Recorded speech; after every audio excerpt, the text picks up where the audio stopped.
जयपुर से खबर है, जहां पेपर लीक से बने व्याख्याता अब भी नौकरी में।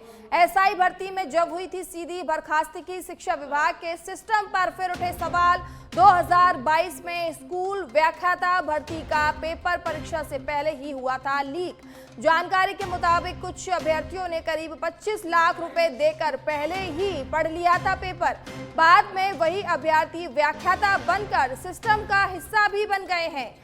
एसओजी ने कड़ी कार्रवाई की सिफारिश, फिर भी शिक्षा विभाग ने सिर्फ निलंबन तक सीमित रखी कार्रवाई। आरोपी उस समय प्रोबेशन पीरियड में भी थे, फिर भी सेवा से नहीं हटाए गए। दूसरी ओर 2021 और एसआई भर्ती में पेपर पढ़ने वालों को सीधे नौकरी से बर्खास्त कर दिया गया। दोनों मामलों का संबंध एक ही पेपर लीक गिरोह से जुड़ा बताया जा रहा है। एक ही अपराध, लेकिन कार्रवाई में इतना फर्क क्यों? अब लगातार सवाल खड़े हो रहे हैं इस मामले में। क्या शिक्षा विभाग दोषियों पर नरमी बरत रहा है? युवाओं में बढ़ रहा है आक्रोश। पारदर्शिता के लिए समान और सख्त कार्रवाई की मांग की है। तो एक बार फिर शिक्षा विभाग पर बड़े सवाल खड़े हो रहे हैं और इसी खबर पर ज्यादा जानकारी के लिए हमारे संवाददाता कुणाल जुड़ चुके हैं। कुणाल, एक बार फिर से शिक्षा विभाग पर बड़े आरोप लग रहे हैं।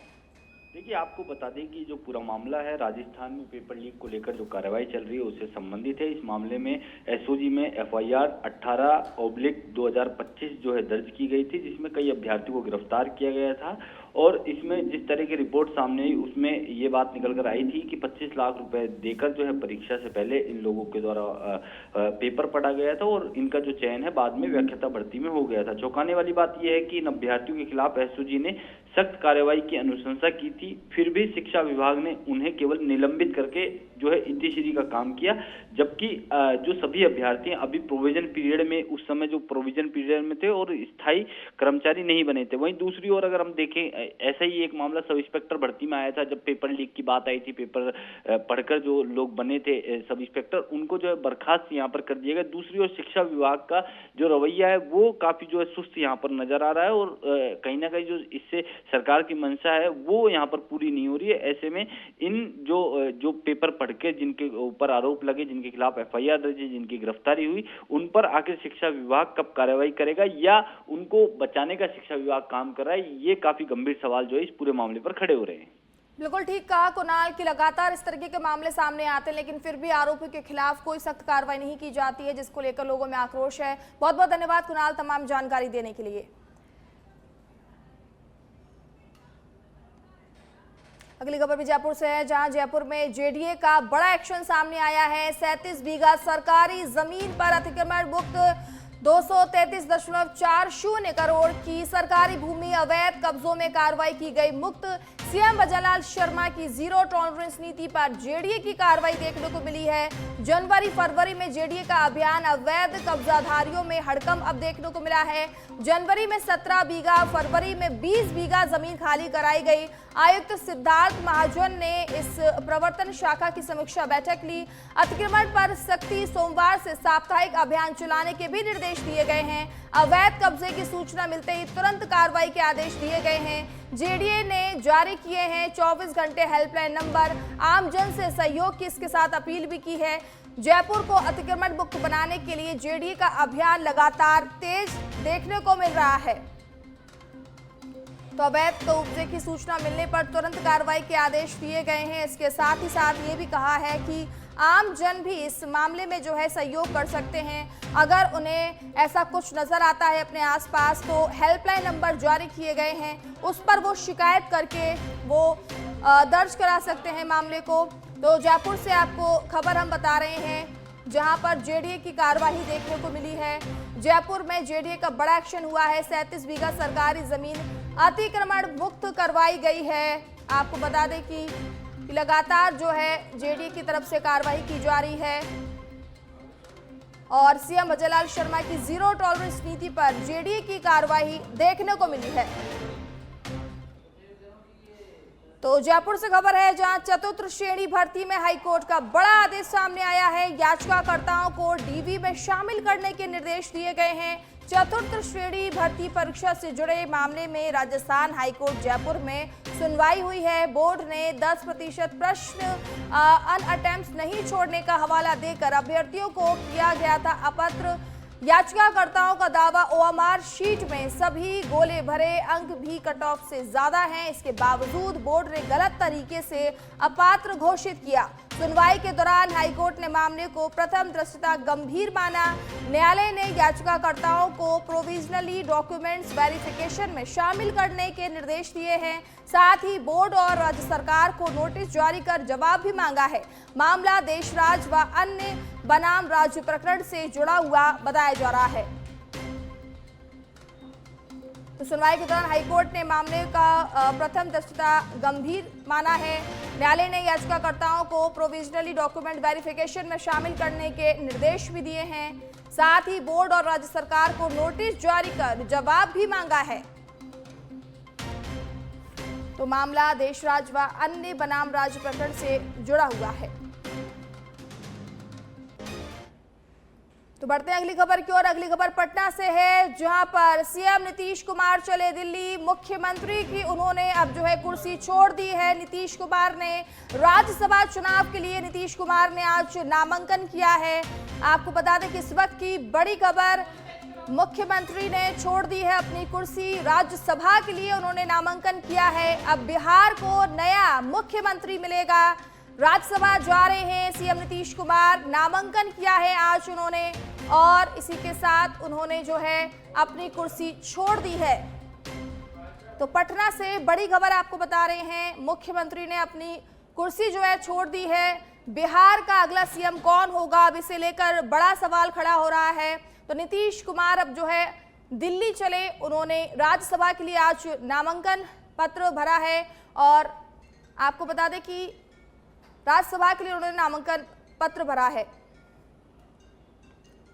जोधपुर से खबर है, जहां एक बार फिर कोर्ट को बम से उड़ाने की धमकी मिली है। इस बार डीजे ग्रामीण कोर्ट को उड़ाने की धमकी दी गई है। मेल पर कोर्ट को उड़ाने की धमकी दी गई है। न्यायिक कार्य इस दौरान स्थगित कर दिए गए। सूचना के बाद मौके पर पहुंची पुलिस, बम निरोधक दस्ते, डॉग स्क्वाड को बुलाकर उसको खाली करवाया गया है। तो एक बार फिर से बम की धमकी मिली है, और इस बार आपको बता दें डीजे ग्रामीण कोर्ट को बम से उड़ाने की धमकी दी गई है। एहतियात के तौर पर जो है कोर्ट को खाली कराया गया। सभी जो न्यायिक कार्य थे उन्हें स्थगित किया गया, और सूचना पर जो है तुरंत पुलिस मौके पर पहुंची और जांच शुरू कर दी गई है।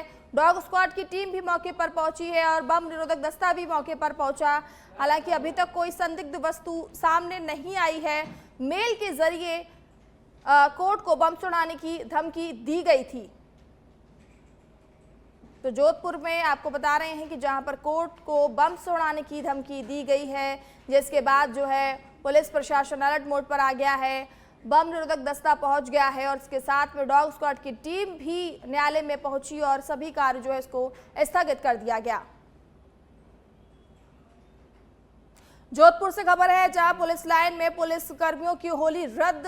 बोरानाड़ा थाने के हेड कांस्टेबल की मालगाड़ी की टक्कर से मौत हो गई है। सालावास रेलवे स्टेशन से 2 किलोमीटर पहले हुआ है ये हादसा। घटना के बाद जोधपुर पुलिस कमिश्नर सहित तमाम अधिकारी पहुंचे थे मौके पर।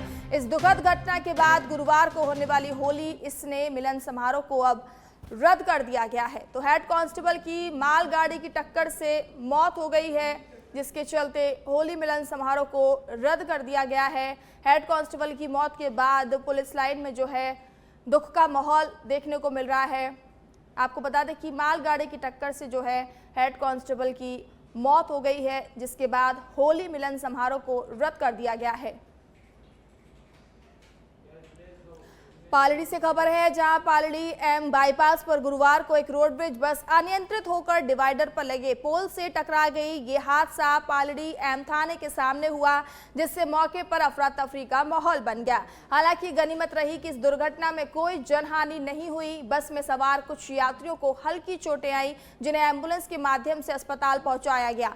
घटना के बाद आसपास के लोगों की भीड़ जमा हो गई और बस को सुरक्षित करने का प्रयास किया गया। तो बस अनियंत्रित होकर डिवाइडर से टकरा गई, जिसके चलते आसपास इलाके में अफरा तफरी मच गई। हादसा पालड़ी के पास हुआ है, जिससे मौके पर अफरा तफरी मच गई। झुंझुनू ब्लॉक के राजकीय विद्यालयों में कक्षा 9वीं की छात्राओं के लिए स्कूल जाना अब और भी आसान हो जाएगा। ब्लॉक की 417 बालिकाओं को साइकिल उपलब्ध कराने के उद्देश्य से जिला मुख्यालय स्थित राजकीय उच्च माध्यमिक विद्यालय में विशेष वितरण कार्यक्रम आयोजित किया गया। इस कार्यक्रम के तहत संबंधित विद्यालयों के संस्था प्रधानों को 417 साइकिल सुपुर्द की गई हैं, जिन्हें वे अपने अपने विद्यालय में पात्र छात्राओं को वितरित करेंगे। शिक्षा विभाग के अनुसार ये सुविधा उन छात्राओं को दी जाएगी जिनका निवास स्थल विद्यालय से 3 किलोमीटर या उससे अधिक दूरी पर है। साइकिल मिलने से बालिकाओं को आवागमन में सुविधा होगी, उनकी नियमित उपस्थिति सुनिश्चित होगी और दूर दराज क्षेत्रों से छात्रों को शिक्षा से जोड़ने में भी मदद मिलेगी। झुंझुनू ब्लॉक की 417 बालिकाएं जो कक्षा 9th में पढ़ती हैं, उनको राज्य सरकार की फ्लैगशिप योजना के अंतर्गत साइकिलों का आज कर्नल जेपी जानू विद्यालय से वितरण किया जाएगा। बालिकाओं के लिए ये साइकिलों की व्यवस्था है। विद्यालय का प्रिंसिपल महोदय यहाँ से ये साइकिल लेके जाएंगे और वहाँ से अपने विद्यालय में छात्राओं को ये साइकिल वितरित की जाएंगी। ये 3 किलोमीटर से ज़्यादा दूरी की जो छात्राएं हैं, सभी कैटेगरी की हैं, चाहे SC ST। सरमथुरा और आसपास के ग्रामीण क्षेत्रों में गुरुवार को बहन भाई के अटूट प्रेम का प्रतीक भाई दूज का पर्व हर्षोल्लास और परंपरागत ढंग से मनाया गया। घरों में सुबाई पर्व की धूम देखने को मिली, जहां बहनों ने भाइयों के माथे पर तिलक कर उनकी लंबी उम्र और सुख समृद्धि की कामना की। इसके साथ ही भाइयों ने भी बहनों को उपहार भेंट कर अपने स्नेह और संरक्षण का संदेश दिया। बाजारों में भी सुबह से ही रौनक रही। बहनों ने अपने भाइयों के लिए मिठाई, गोला आदि की खरीदारी की, जबकि भाइयों ने अपनी बहनों की पसंद के उपहार चुने। बहनों ने रोली और चावल से तिलक कर आरती उतारी और मिठाई खिलाई, जबकि भाइयों ने बहनों को आकर्षक उपहार दिया और उनकी रक्षा का संकल्प लिया।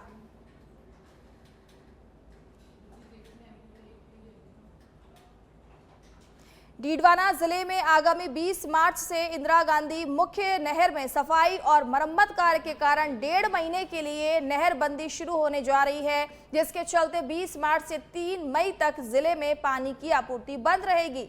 नहरी परियोजना के अधिशासी अभियंता अजीत सिंह के अनुसार पंजाब स्थित फिरोजपुर फीडर के पुनर्निर्माण और मरम्मत कार्य के कारण ये नहर बंदी की जा रही है और इस अवधि में जल आपूर्ति पूरी तरह से वैकल्पिक स्रोतों पर निर्भर रहेगी। जलदाय विभाग ने जिले के 8 शहरों और 785 गांव में जलापूर्ति प्रभावित ना हो, इसके लिए व्यापक तैयारियां शुरू कर दी है।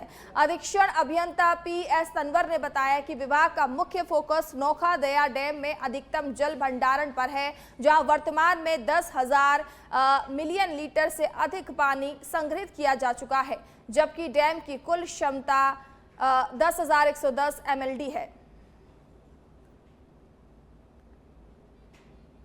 तो डीडवाना में 20 मार्च से 1.5 महीने तक जो है पानी की सुविधा जो है बाधित रहेगी। डीडवाना जिले में जलदाय विभाग इसके चलते अलर्ट पर है। आम जन से पानी बचाने की इस दौरान अपील भी की गई है। इंदिरा गांधी मुख्य नहर में साफ सफाई का काम चलेगा और आपको बता दें कि डीडवाना में 20 मार्च से 1.5 महीने नहर बंदी रहेगी, जिसके चलते आम जन को जो है पानी की समस्या देखने को मिल सकती है। वहीं अधिकारियों ने लोगों से पानी कम खर्च करने की अपील भी की है। झुंझुनू के नवलगढ़ से खबर है, जहां गर्मी शुरू होने से पहले ही नवलगढ़ कस्बे में पेयजल संकट गहराने लगा है। वार्ड 11 स्थित छोटे बस स्टैंड क्षेत्र में पिछले 1 वर्ष से बनी पानी की समस्या को लेकर महिलाओं का गुस्सा फूट पड़ा है। दर्जनों महिलाओं ने जलदाय विभाग कार्यालय के सामने विरोध प्रदर्शन करते हुए खाली मटके फोड़े और विभाग के खिलाफ जमकर नारेबाजी की। प्रदर्शन कर रही महिलाओं ने बताया कि वह पिछले 12 महीने से पानी की किल्लत झेल रही हैं। कई बार शिकायत करने के बावजूद विभागीय अधिकारियों ने समस्या की और गंभीरता ध्यान नहीं दिया। क्षेत्र में करीब 100 घर इस समस्या से प्रभावित हैं। वार्डवासियों का कहना है कि नलों में मात्र 10 मिनट ही पानी आपूर्ति होती है, जिससे दैनिक जरूरतें पूरी करना मुश्किल हो जाता है। गर्मी के मौसम में स्थिति और भी ज्यादा विकट हो जाती है। महिलाओं ने बताया कि बार बार अवगत कराने के बावजूद कोई स्थायी समाधान नहीं निकाला गया। कई परिवारों को निजी टैंकर मंगवाने पड़ रहे हैं, जिससे आर्थिक बोझ भी बढ़ रहा है। प्रदर्शन के बाद जलदाय विभाग के अधिकारियों ने शाम को सप्लाई की जांच करने के आश्वासन भी दिया है। हाँ, सही कहा बेचारी हो जाए थी दाड़म नहीं सिरे जाएगा। भरतपुर पुलिस लाइन में होली के अवसर पर पुलिस अधिकारियों और जवानों ने रंग और उमंगों के साथ पुलिस होली महोत्सव मनाया। 3 और 4 मार्च को शहर वासियों की होली पर्व मनाने के बाद पुलिस कर्मियों ने पुलिस लाइन में जमकर होली खेली। पिछले 2 दिनों में शहर के हर चौराहे और क्षेत्र में ड्यूटी के दौरान पुलिस जवानों ने शांति बनाए रखी, जिससे नागरिक उल्लास और सुरक्षा के साथ होली मना सके। इस अवसर पर पुलिस अधीक्षक दिंगत आनंद और जिला कलेक्टर कमर चौधरी ने भी जवानों के साथ गुलाल लगाकर एक दूसरे को होली की शुभकामनाएं दी और होली के गीतों व रस्सियों पर थिरकते हुए उत्सव का आनंद लिया। पुलिस लाइन में अधिकारियों और जवानों ने आपसी भाईचारे और सहयोग का संदेश देते हुए पूरे उत्सव को हर्षोल्लास के साथ मनाया। इस दौरान पुलिस के जवान भी होली की खुमारी में रंगे नजर आए और सभी ने उमंग, उत्साह और खुशी के साथ इस पारंपरिक पर्व का आनंद लिया। बांसवाड़ा पुलिस लाइन में होली के अवसर पर पुलिस अधिकारियों और जवानों ने उत्साह और उमंग के साथ रंगों की होली खेली। इस कार्यक्रम में जिले के additional SP Narpat Singh, DSP Gopi Chand Meena सहित सभी डीएसपी, सीआई और थाना अधिकारी शामिल हुए। महिला और युवा पुलिस जवानों के साथ वरिष्ठ अधिकारियों ने भी खुलकर होली का आनंद लिया। पुलिस कर्मियों ने एक दूसरे को गुलाल लगाकर खुशियां बांटी और भाईचारे का संदेश दिया। इस दौरान सिंगम सॉन्ग, घूमर, आदिवासी लोकगीत और मीणा सांग की धुनों पर जवान जमकर थिरकते हुए नजर आए, जिससे पुलिस लाइन का माहौल पूरी तरह से उत्साहमय बन गया। रंग और संगीत के बीच पुलिस कर्मियों ने आपसी सौहार्द और एकता का संदेश देते हुए होली का पर्व हर्षोल्लास के साथ मनाया और पूरे कार्यक्रम में उमंग, उत्साह और भाईचारे की झलक साफ साफ देखने को मिली। शहर में सकुशल धुलेंडी त्योहार था, जिसमें सभी पुलिस अधिकारियों ने, कर्मचारियों ने सफलतापूर्वक ड्यूटी करी। आज होली के उपलक्ष्य को अपने पुलिस परिवार के साथ मनाने के लिए रिजर्व पुलिस लाइन भरतपुर में हमारे जवानों के साथ, अधिकारियों के साथ हम सब होली का त्योहार मना रहे हैं, रंग खेल रहे हैं और गीतों पर नृत्य किया जा रहा है, जिसमें आप सभी मीडिया कर्मी भी उपस्थित आए हैं और पूरे हर्षोल्लास के साथ और खुशी के साथ होली का त्योहार।